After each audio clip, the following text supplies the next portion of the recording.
101 میں ہے، اے لوگو جو ایمان لائے ہو، ایسی باتیں نہ پوچھا کرو جو تم پر ظاہر کر دی جائیں تو تمہیں ناگوار ہو، لیکن اگر تمہیں ایسے وقت پوچھو گے جب کہ قرآن نازل ہو رہا ہو تو وہ تم پر کھول دی جائیں گی۔ اب تک جو کچھ تم نے کیا اسے اللہ نے معاف کر دیا ہے، اور وہ درگزر کرنے والا اور بردبار ہے۔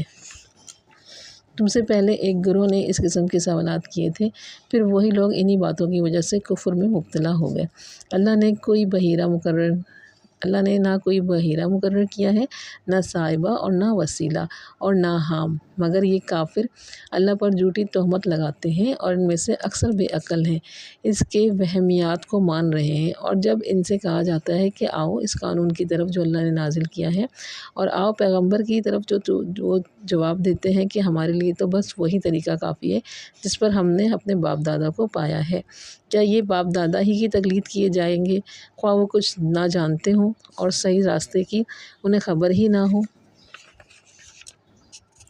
اے لوگو جو ایمان لائے ہو، اپنی فکر کرو، کسی دوسرے کی گمراہی سے تمہارا کچھ نہیں بگڑتا۔ اگر تم خود راہ راست پر ہو، اللہ کی طرف سے تم سب کو پلٹ کر جاننا ہے، پھر وہ تمہیں بتا دے گا کہ تم کیا کرتے رہے ہو۔ اے لوگو جو ایمان لائے ہو، جب تم میں سے کسی کی موت کا وقت آ جائے اور وہ وصیت کر رہا ہو تو اس کے لیے شہادت کا نصاب یہ ہے کہ تمہاری جماعت میں سے 2 صاحب عدل آدمی گواہ بنائے جائیں، اور اگر تم سفر کی حالت میں ہو اور وہاں موت کی مصیبت پیش آ جائے تو غیر مسلموں ہی میں سے 2 گواہ لے لیے جائیں۔ پھر اگر شک پڑ جائے تو نماز کے بعد دونوں گواہوں کو مسجد میں روک لیا جائے، اور وہ خدا کی قسم کھا کر کہیں کہ ہم کسی ذاتی فائدے کے عوض شہادت بیچنے والے نہیں ہیں، خواہ کوئی ہمارا رشتہ دار ہی کیوں نہ ہو، ہم اس کی رعایت کرنے والے ہیں، اور نہ خدا واسطے کی گواہی کو ہم چھپانے والے ہیں۔ اگر ہم نے ایسا کیا تو گناہ گاروں میں شمار ہوں گے، لیکن اگر پتہ چل جائے کہ ان دونوں میں سے اپنے آپ کو گناہ میں مبتلا کیا ہے تو پھر ان کی جگہ 2 اور اشخاص ان کی بنسبت شہادت دینے کے لیے اہل تر ہوں گے، ان لوگوں میں سے کھڑے ہوں جن کی حق تلفی ہوئی ہو، اور وہ خدا کی قسم کھا کر کہیں ہماری شہادت ان کی شہادت سے زیادہ برحق ہے، اور ہم نے اپنی گواہی میں کوئی زیادتی نہیں کی ہے۔ اگر ہم ایسا کریں تو ظالموں میں سے ہوں گے۔ اس طریقے سے زیادہ توقع کی جا سکتی ہے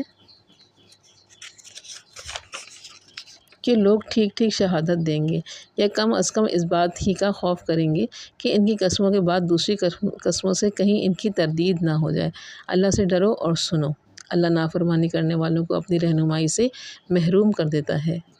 جس روز اللہ سب رسولوں کو جمع کر کے پوچھے گا۔ اچھا، آیت نمبر 108 کا یہ ترجمہ تھا کہ اللہ تعالیٰ اپنی رہنمائی سے محروم کر دے گا۔ اب ہم اس کی تفسیر چیک کر لیتے ہیں۔ آیت نمبر 94 میں اللہ تعالیٰ کن چیزوں سے منع کر رہے ہیں؟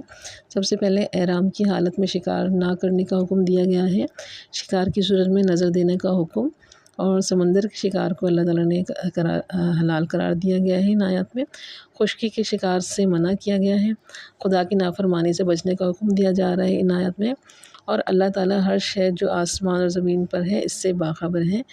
یہ بتایا جا رہا ہے۔ اللہ تعالیٰ سزا دینے میں بھی سخت ہے، اس چیز کی بھی تنبیہ کی جا رہی ہے ان آیات میں، اور اللہ تعالیٰ رحم فرماتے ہیں اور درگزر فرماتے ہیں، معاف فرماتے ہیں، اس چیز کی خوشخبری بھی ان آیات میں موجود ہے۔ اچھا، مندرجہ بالا آیات میں اللہ تعالیٰ تفصیلاً تمام احکامات نازل فرماتے ہیں، جیسے ان امور کا فیصلہ بھی 2 عادل آدمی ہی کریں گے، کسی جانور کے مارنے پر آدمی کتنے مسکینوں کو کھانا کھلائے یا کتنے روزے رکھے، چونکہ سمندر کے سفر میں بسا اوقات زاد راہ ختم ہو جاتا ہے اور غذا کی فراہمی کے لیے بجز اس کے آبی جانوروں کا شکار کیا جائے کوئی تدبیر ممکن نہیں ہوتی، تو اللہ تعالیٰ نے جو سمندری سفر ہے، پانی کا سفر ہے، بحری سفر ہے، اس کے لیے بحری شکار کی اجازت دی ہے، اس کو حلال کر دیا ہے۔ اور نیکسٹ آیت جب آپ دیکھیں گے تو اس کی تفسیر میں آتا ہے کہ عرب کے میں کعبے کی حیثیت محض ایک مقدس عبادت گاہ کی نہیں تھی، بلکہ اپنی مرکزیت اور اپنے تقدس کی وجہ سے وہ پورے ملک کی معاشی اور تمدنی زندگی کا سہارا بنا ہوا تھا۔ حج اور عمرے کے لیے سارا ملک اس کی طرف کھنچ کر آتا تھا، اور اس میں اجتماع کی بدولت انتشار کے مارے ہوئے عربوں میں وحدت کا ایک رشتہ پیدا ہوا تھا۔ بس یہی وہ زمانہ تھا جب ان کے قافلے ملک کے ایک سرے سے دوسرے سرے تک بس سہولت آتے جاتے تھے۔ قربانی کے جانوروں اور قلادوں کی موجودگی سے بھی ان کی نقل و حرکت میں بڑی مدد ملتی تھی، کیونکہ نظر کی علامت کے طور پر جن جانوروں کو گردن میں پٹے پڑے ہوئے تھے انہیں دیکھ کر عربوں کی گردنیں احترام سے جھک جاتی تھیں اور کسی غارت گری اور قبیلے کو ان پر ہاتھ ڈالنے کی جرأت نہیں ہوتی تھی۔ نیکسٹ کی آیت میں ہے کہ یعنی اگر تم اس انتظام پر غور کر دو تمہیں خود اپنے ملک کی تمدنی معاشی زندگی ہی سے اس امر کی ایک بین شہادت مل جائے گی کہ اللہ تعالیٰ اپنی مخلوق کے مصالحے اور ان کی ضروریت کا کیسا مکمل اور گہرا علم رکھتا ہے، اور اپنے ایک حکم کے ذریعے اس نے انسانی زندگی کے لیے کتنے کتنے شعبوں کو فائدہ پہنچا دیتا ہے۔ دوسری بے شمار باتوں کو چھوڑ کر اگر صرف اسی ایک بات پر دھیان کرو کہ تمہیں یقین حاصل ہو جائے کہ اللہ نے جو حکم تمہیں دیے ہیں ان کی پابندی میں تمہاری اپنی بھلائی ہے، اور ان میں تمہارے لیے وہ مصلحتیں پوشیدہ ہیں جن کو نہ تم خود سمجھ سکتے ہو نہ اپنی تدبیروں سے پورا کر سکتے ہو۔ آیت نمبر 101 to 105 میں کیا لکھا ہے اس کی تفسیر چیک کر لیتے ہیں۔ نبی کریم صلی اللہ علیہ وآلہ وسلم بعض لوگ عجیب قسم کی فضول سوالات کیا کرتے تھے جن کا دین کے کسی معاملے میں ضرورت نہیں ہوتی تھی اور نہ ہی دنیا کے کسی معاملے میں۔ مثلاً قرآن میں من جملہ یہ حکم دیا گیا تھا کہ حج تم پر فرض کیا گیا ہے۔ ایک صاحب نے حکم سنتے ہی نبی کریم صلی اللہ علیہ وسلم سے دریافت کیا کہ ہر سال فرض کیا گیا ہے؟ آپ نے کچھ جواب نہ دیا۔ انہوں نے پھر پوچھا، آپ صلی اللہ علیہ وسلم پھر خاموش ہو گئے۔ تیسری مرتبہ پوچھنے پر آپ صلی اللہ علیہ وسلم نے فرمایا، تم پر افسوس ہے، اگر میری زبان سے ہاں نکل جائے تو حج ہر سال فرض قرار دیا جائے گا، پھر تم ہی لوگ اس کی پیروی نہ کر سکو گے اور نافرمانی کرنے لگو گے۔ ایسے ہی لا یعنی اور غیر ضروری سوالات سے ان آیات میں منع کیا جا رہا ہے۔ نیکسٹ آیت کو دیکھتے ہیں۔ یعنی پہلے انہوں نے خود ہی عقائد اور احکام میں موشگافیاں کی تھیں اور ایک چیز کے متعلق سوال کر کے تفصیلات اور قیود کا ایک جال اپنے لیے تیار کرایا تھا، پھر خود ہی اس میں الجھ کر اعتقادی گمراہیوں اور عملی نافرمانی میں مبتلا ہو گئے۔ اس گروہ سے مراد یہودی ہیں جن کے نقش قدم پر چلنے پر قرآن مجید کی تنبیہات کے باوجود مسلمانوں نے کوئی کسر اٹھا نہ رکھی تھی۔ آگے جو آیات ہیں اس کی تفسیر میں آتا ہے کہ جس طرح ہمارے ملک میں گائے، بیل اور بکرے خدا کے نام پر یا کسی بت یا دیوتا یا پیر کے نام پر یہ چھوڑ دیے جاتے ہیں اور ان سے کوئی خدمت لینا یا انہیں ذبح کرنا یا کسی طور پر بھی ان سے فائدہ اٹھانا حرام سمجھا جاتا ہے، اسی طریقے سے زمانہ جاہلیت میں اہل عرب میں بھی مختلف طریقوں سے جانوروں کو پن کر کے چھوڑ دیا کرتے تھے، اور ان کے طریقوں سے چھوڑتے تھے کہ جانوروں کو کہیں الگ الگ نام رکھے ہوئے تھے، جیسے کہ بحیرہ، صائبہ، وسیلہ، حام۔ اب بحیرہ کا دیکھ لیتے ہیں، بحیرہ کا کیا مطلب ہے۔ بحیرہ اس اونٹنی کو کہتے ہیں جو 5 دفعہ بچے جن چکی ہو اور آخری بار اس کے ہاں نر بچہ ہوا ہو، اس کا کان چیر کر اسے آزاد چھوڑ دیا جاتا ہے، پھر نہ کوئی اس پر سوار ہوتا ہے، نہ اس کا دودھ پیا جاتا ہے اور نہ اسے ذبح کیا جاتا ہے اور نہ اس کا اون اتارا جاتا ہے۔ اسے حق تھا کہ جس کھیت پر اور چراگاہ میں جائے چرے اور جس گھاٹ سے چاہے پانی پی لے۔ صائبہ اس اونٹ یا اونٹنی کو کہتے ہیں جسے کسی منت کے پورا ہونے یا کسی بیماری سے شفا پانے کی یا کسی خطرے سے بچ جانے پر شکرانے کے طور پر پن کر دیا گیا ہو۔ نیز جس اونٹنی نے 10 بچے دیے ہوں اور ہر بار مادہ ہی جنی ہو اسے بھی آزاد چھوڑ دیا جاتا ہے۔ وسیلہ کسے کہتے ہیں؟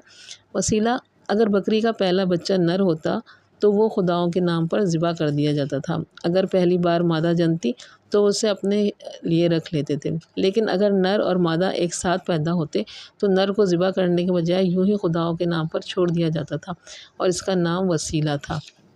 حام کسے کہتے ہیں؟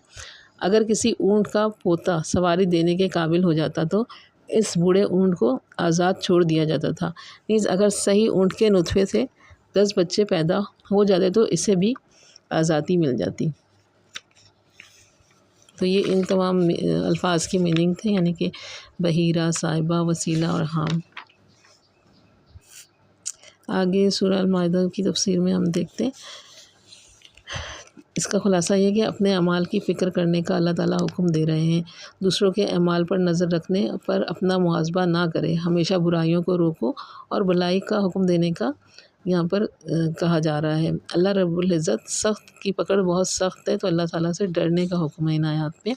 تفسیر ان کی یہ ہے کہ یعنی بجائے اس کے کہ آدمی ہر وقت یہ دیکھتا رہے کہ فلاں کیا کر رہا ہے اور فلاں کے عقیدے میں کیا خرابی ہے اور فلاں کے اعمال میں کیا برائی ہے، اسے یہ دیکھنا چاہیے کہ وہ خود کیا کر رہا ہے۔ اسے فکر اپنے خیالات کی، اپنے اخلاق کی اور اپنے اعمال کی ہونی چاہیے کہ کہیں وہ خراب نہ ہوں۔ اگر آدمی خود اللہ کی اطاعت کر رہا ہو اور خدا اور بندوں کے جو حقوق ہیں اس پر عائد ہیں انہیں ادا کر رہا ہو، راست روی اور راست بازی کے متقاضیات پورے کر رہا ہو، جن میں لازماً امر بالمعروف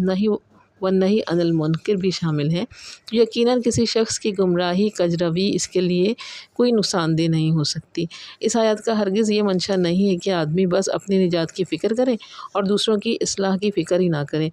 حضرت ابو بکر صدیق فرماتے ہیں کہ میں نے رسول اللہ صلی اللہ علیہ وسلم سے کو فرماتے سنا ہے کہ جب لوگوں کا یہ حال ہو جائے کہ وہ برائی کو دیکھیں اور اسے بدلنے کی کوشش نہ کریں، ظالم کو ظلم کرتے ہوئے پائیں اور اس کا ہاتھ نہ پکڑیں، اور بس اور بعید نہیں کہ اللہ اپنے عذاب سے ان سب کو لپیٹ لے۔ خدا کی قسم تم کو لازم ہے کہ بھلائی کا حکم دو اور برائی سے روکو، ورنہ اللہ تم پر ایسے لوگوں کو مسلط کر دے گا جو تم میں سے سب سے زیادہ بدتر ہوں گے، اور وہ تم کو سخت تکلیف پہنچائیں گے، اور پھر تمہارے نیک لوگ خدا سے دعائیں مانگیں گے کہ مگر وہ قبول نہ ہوں گی۔ آگے کی آیت نمبر 105 to 109۔ اے لوگو جو ایمان لائے ہو، جب تم میں سے کسی کی موت کا وقت آ جائے تو وصیت کر رہا ہو اس کے لیے شہادت کا نصاب۔ اچھا، یہاں شہادت کا نصاب ہے اور تفصیل میں یہ آیات بتائی گئی ہیں اور طریقہ کار بھی ہے ان آیات میں۔ اس کی تفصیل دیکھ لیتے ہیں۔ یعنی جب آپ کسی کو گواہ رکھتے ہیں، شہادت کی جو ڈیٹیلز تھی ان میں یہ آتا ہے، یعنی کہ دیندار، راست باز، قابل اعتماد مسلمان جو ہے نا آپ کو سلیکٹ کرنا چاہیے ان چیزوں کے لیے۔ اس سے معلوم ہوتا ہے کہ مسلمانوں کے معاملات میں غیر مسلم کو شاہد بنانا صرف اسی حالت میں درست ہے جبکہ کوئی مسلمان گواہ میسر نہ ہو۔ میں تفہیم القرآن کی جو فرسٹ ایڈیشن ہے، ابو الاعلیٰ مودودی صاحب کی بک ہے تفہیم القرآن، اس سے اسٹڈیز کر رہی ہوں۔ آپ کے پاس جو بک موجود ہو آپ اس سے اپنا اسٹڈیز کر سکتے ہیں، ٹھیک ہے۔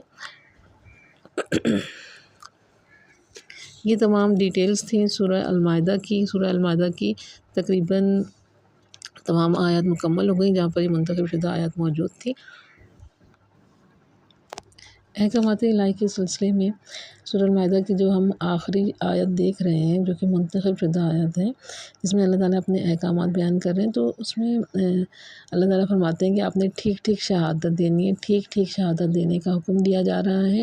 اور اللہ تعالیٰ سے ڈرنے کا حکم دے کہ اللہ تعالیٰ سے ڈر رکھیں، خوف رکھیں، ٹھیک ہے۔